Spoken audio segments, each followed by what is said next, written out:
Hey y'all, before I say anything, I just want to say thank you so much for the growth. It really means a ton to me that you guys enjoy the videos that I make. I really try my very best to post as often as I can, but with school starting and having a job, it's getting harder and harder to find time to make videos. But yeah, I love every single one of you guys. Thanks for all the support. Also, my last video's thumbnail was the reason I got in trouble with the Deepwoken mods. I changed it, and fingers crossed I can get it back, hopefully. Now to what you came to see, which is my Flamecharm build that I've continuously been asked to showcase by people in my comments for some reason. Like, to me, this build is mid to high tier for me. There are definitely stronger ones out there, but if it's what the people want, then receive you shall, or was it shall you receive? It's something like that. Alright, as the thumbnail suggests, this build is pretty cancerous. Like, before, the unbelievably harsh nerfs. This build was a demon. Like, it was a little demon. At its peak, it was, if you were lacking, you're gonna be lacking a soul. Like, this build had nasty combo potential when move stacking existed. Now that you know what the build can do, I'll tell you how you can recreate it or make something similar. Even though this is like the most non-original build I have. Like, why do you guys want this? I don't understand. On to the stats though. First we have strength, which used to be a must-have thing for Flamecharm because of Ash Slam, but this game keeps on slamming it to the ground to the point where it's not even worth the 40-point investment. Next is Fortitude, and not gonna lie, this is probably one of the few L's this build took, since I was unable to pull Exoskeleton, which is a slight bummer, but this build was always more of a glass cannon than a tank. Next is Agility, and oh boy, Agility. It's my favorite thing to invest now. The passive speed buffs make quite a noticeable difference, as well as the talents, and oh man, the talents. I'll go over them when I get there, but I went for 60 for Tap Dancer, which is basically infinite rolls. My unused points that I didn't need went into willpower, so if I happen to be in the depths, I don't instantly blow up by misclicking my weapon.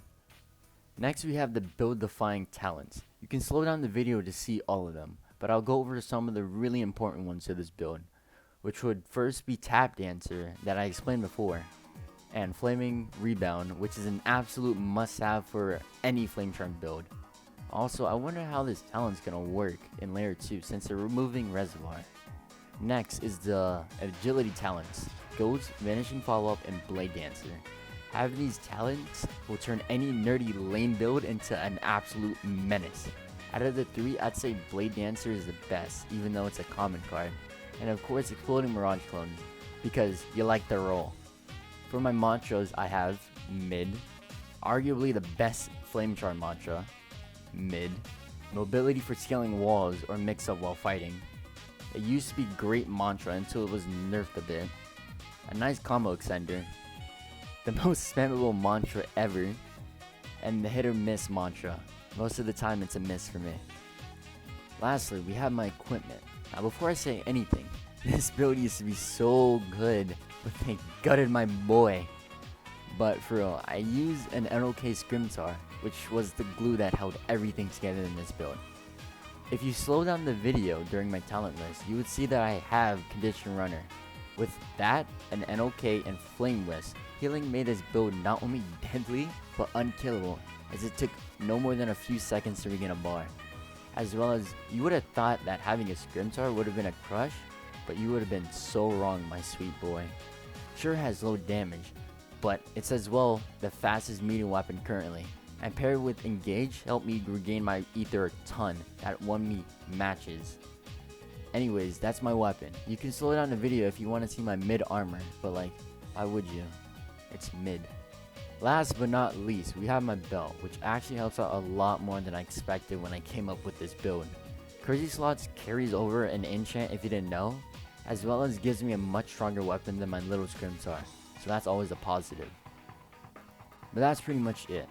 Now you can watch some clips I took while fighting from both before and after the several nerfs this build got. I hope y'all enjoy.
that's it for the video.